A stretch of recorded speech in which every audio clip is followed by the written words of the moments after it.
हाँ, तो आज की इस गहन चर्चा में स्वागत है। आज हमारे सामने अध्ययन के लिए ना एक एक बहुत ही अनोखा और विचारणीय आध्यात्मिक दस्तावेज है। बिल्कुल। ये 3 मार्च 2026 का एक पाठ है, जिसे मुरली कहा गया है और ये मधुबन नामक स्थान से आया है। तो आज का हमारा जो मिशन है ना, वो महज इस पाठ को पढ़ना नहीं है। सही कहा, हमें इसकी गहराई में जाना है। हाँ, हमें इस दस्तावेज की गहराई में उतरना है। इसमें जो रूपक हैं, जो जीवन के गहरे अर्थ और ज्ञान के मोती छिपे हैं ना, उन्हें बाहर निकालना है। मुख्य उद्देश्य ये समझना है कि ये स्रोत हमारी रोजमर्रा की भागदौड़, हमारे शब्दों के चुनाव और आसपास के लोगों के प्रभाव के बारे में क्या कहता है। मतलब ये देखना सच में उत्सुकता जगाता है कि कैसे एक आध्यात्मिक पाठ असल जिंदगी की समस्याओं को सुलझाने का रास्ता दिखा सकता है। बिल्कुल। और इस चर्चा में आगे बढ़ने से पहले ना ये स्पष्ट करना जरूरी है कि इस दस्तावेज में दी गई बातें वो प्रतीकात्मक हैं और एक विशिष्ट आध्यात्मिक दृष्टिकोण से लिखी गई हैं। एक विश्लेषक के तौर पर हमारा उद्देश्य यहाँ निष्पक्ष रूप से इस स्रोत सामग्री में दिए गए विचारों का विश्लेषण करना है। एकदम सही। हम यहाँ किसी विचारधारा का समर्थन या विरोध नहीं कर रहे हैं, हम सिर्फ उस ज्ञान को सामने रख रहे हैं जो इस मूल पाठ में मौजूद है। तो चलिए इसको थोड़ा खोल कर समझते हैं। दस्तावेज की शुरुआत में ही ना एक बहुत ही सुंदर अवधारणा का जिक्र है, जिसे रूप बसंत कहा गया है। स्रोत कहता है कि एक आदर्श विद्यार्थी को रूप बसंत होना चाहिए।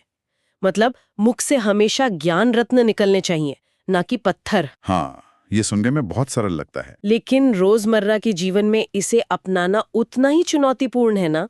शब्दों को रत्न और पत्थर का नाम देना अपने आप में मतलब एक बहुत गहरा संदेश देता है। जब हम गुस्से में या बिना सोचे समझे कुछ बोलते हैं, तो क्या हम असल में दूसरों पर पत्थर ही नहीं फेंक रहे होते? ये रूपक वास्तव में मानव मनोविज्ञान की एक बहुत गहरी सच्चाई को उजागर करता है।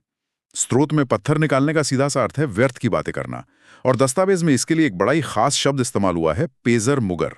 पेजर मुगर, ये शब्द तो बड़ा दिलचस्प है। हाँ, जब कोई निंदा करता है या अफवाहें फैलाता है तो वो केवल हवा में शब्द नहीं छोड़ रहा होता, वो एक तरह का मानसिक प्रहार कर रहा होता है। यहाँ जो बात सबसे ज्यादा आकर्षित करती है ना, वो है इसका आज के युग से सीधा संबंध। आज की सूचना क्रांति वाली दुनिया से। बिल्कुल। आज जहाँ हर तरफ से जानकारी की बाढ़ आ रही है, स्रोत का एक वाक्य बहुत प्रासंगिक लगता है। इसमें कहा गया है कि अज्ञानता के कारण लोग एक दूसरे के मुंह में सिर्फ धूल झोंक रहे हैं, बिना ज्ञान के सिर्फ शोर है। अरे वाह, ये धूल झोंकने वाली बात तो एकदम सटीक चित्रण है। मैं तो ये सोच रही थी कि अगर हम अपने फोन स्क्रीन को ही देख लें, जहां घंटों तक लोग बिना किसी ठोस जानकारी के बहस करते रहते हैं। वो मानसिक धूल ही तो है। हाँ, वो धूल ही है जो हमारी आंखों को अंधा कर रही है। अगर हमारी बातों में कोई मूल्य नहीं है, तो वो बातचीत सिर्फ शोर है। हम सोचते हैं कि हम बस टाइम पास कर रहे हैं, लेकिन असल में हम अपनी मानसिक ऊर्जा को उन पत्थरों और धूल के हवाले कर रहे होते हैं। और जब हर कोई उसी शोर का हिस्सा हो, तो खुद को बचाना बहुत मुश्किल हो जाता है। और यहाँ आकर ना ये चर्चा सच में बहुत बहुत दिलचस्प हो जाती है, क्योंकि जब चारों तरफ धूल उड़ रही हो, तो अपनी मानसिक शांति को कैसे बचाया जाए?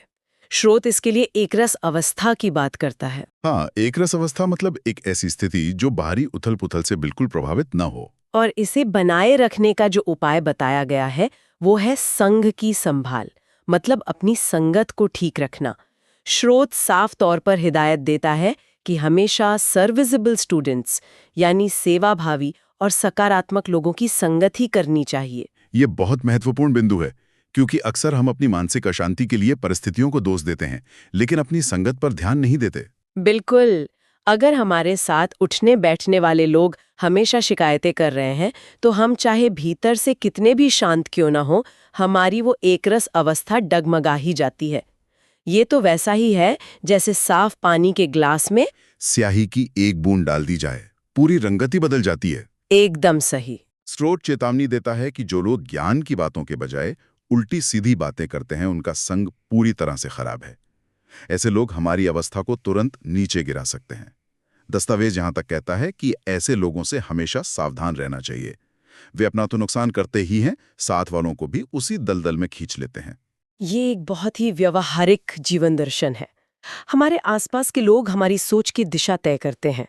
अगर हम ऐसे लोगों के बीच हैं जो हर समाधान में एक नई समस्या ढूंढ लेते हैं, तो हमारी शांति खत्म होने लगती है। इसीलिए एक मानसिक सीमा रेखा खींचना बहुत जरूरी है। हमें तय करना होगा कि हम किसे अपनी ऊर्जा के दायरे में आने देते हैं। तो इन सब का असल में क्या अर्थ है? मतलब जब हम अपनी संगत सुधार लेते हैं और व्यर्थ बातों से बच जाते हैं, उसके बाद क्या? दस्तावेज में आगे बढ़ने पर कुछ ऐसे शब्द आते हैं जो पहली नजर में पहेली जैसे लगते हैं। आप अलिफ और बे की बात कर रही हैं ना? हाँ, अलिफ और बे।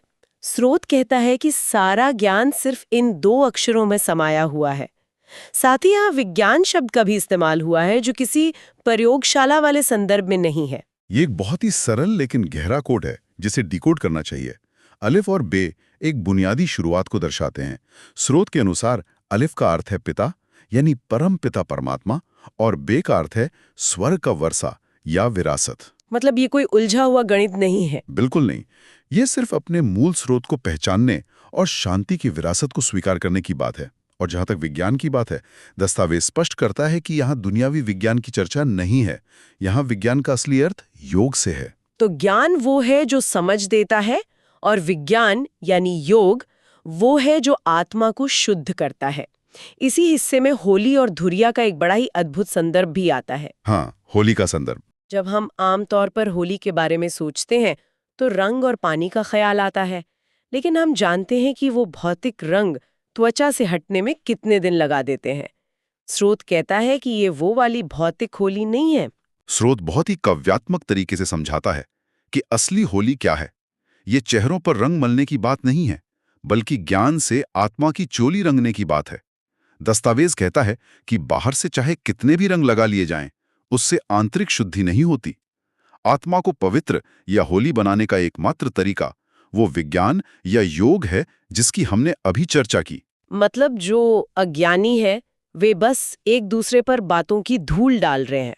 हाँ, लेकिन जो ज्ञान को समझते हैं वे अपने आंतरिक स्वरूप को रंगते हैं। भौतिक रंग तो धुल जाते हैं, लेकिन अगर नकारात्मकता का रंग मन पर पड़ जाए तो वो सालों नहीं उतरता। इसीलिए आत्मा को ज्ञान के पक्के रंग में रंगना इतना महत्वपूर्ण है। और ये आत्मा को रंगने वाली बात ना मुझे दस्तावेज के एक बहुत ही प्रमुख हिस्से की तरफ ले जाती है कि असल में ये ज्ञान दे कौन रहा है, असली पहचान क्या है।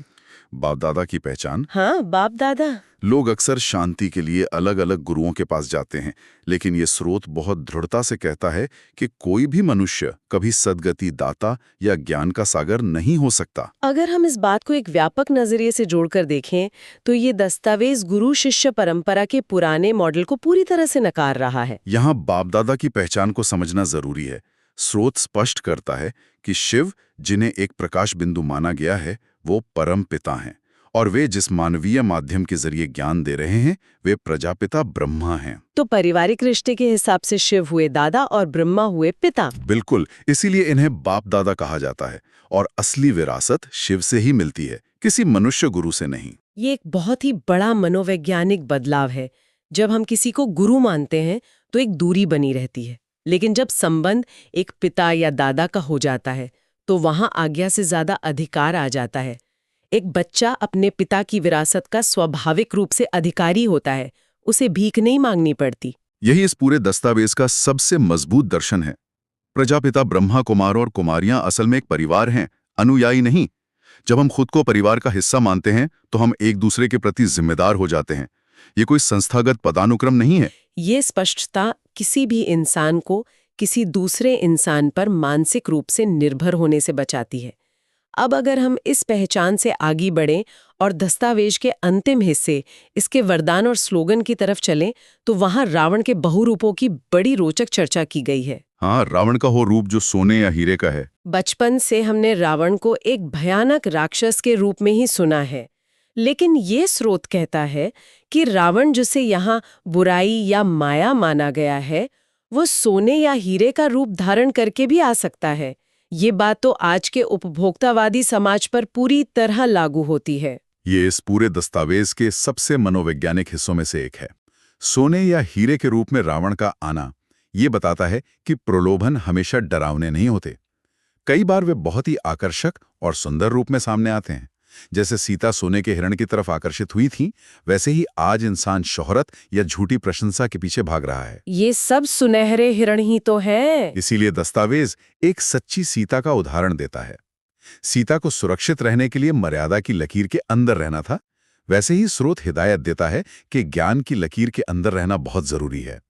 अगर निश्चय पक्का है तो इंसान इन प्रलोभनों की चमक से अंधा नहीं होगा। और सबसे कमाल की बात ये लिखी है कि जब ज्ञान और निश्चय पक्का होता है तो प्रकृति के 5 तत्व और यहाँ तक के 5 विकार भी, काम, क्रोध, लोभ, मोह, अहंकार, वो वार करने के बजाय सहयोगी बन जाते हैं। वे सेवा के लिए उपस्थित हो जाते हैं। ये तो एक पूरा वैचारिक बदलाव है। हम हमेशा विकारों से लड़ने की बात सुनते हैं, लेकिन यहाँ कहा जा रहा है कि अगर आंतरिक नींव मजबूत है तो ये विकार हमारी सेवा करेंगे। इस बात को गहराई से समझाने के लिए स्रोत में एक बहुत ही बेहतरीन इमारत का उदाहरण दिया गया है। कहा गया है कि यदि निश्चय का फाउंडेशन पक्का है तो इमारत तूफानों में हिलेगी नहीं, इंसान निर्भय और निश्चिंत रहेगा। और अगर नींव कच्ची है तो जरा सा तूफान आने पर भी डर लगेगा। बिल्कुल, जब आंतरिक रूप से इतनी मजबूती आ जाती है तो बाहरी तत्व नियंत्रण में आ जाते हैं। और इसी बात को स्लोगन में स्पष्ट किया गया है कि सेवाओं में सफलता के लिए निर्माणचित होना जरूरी है।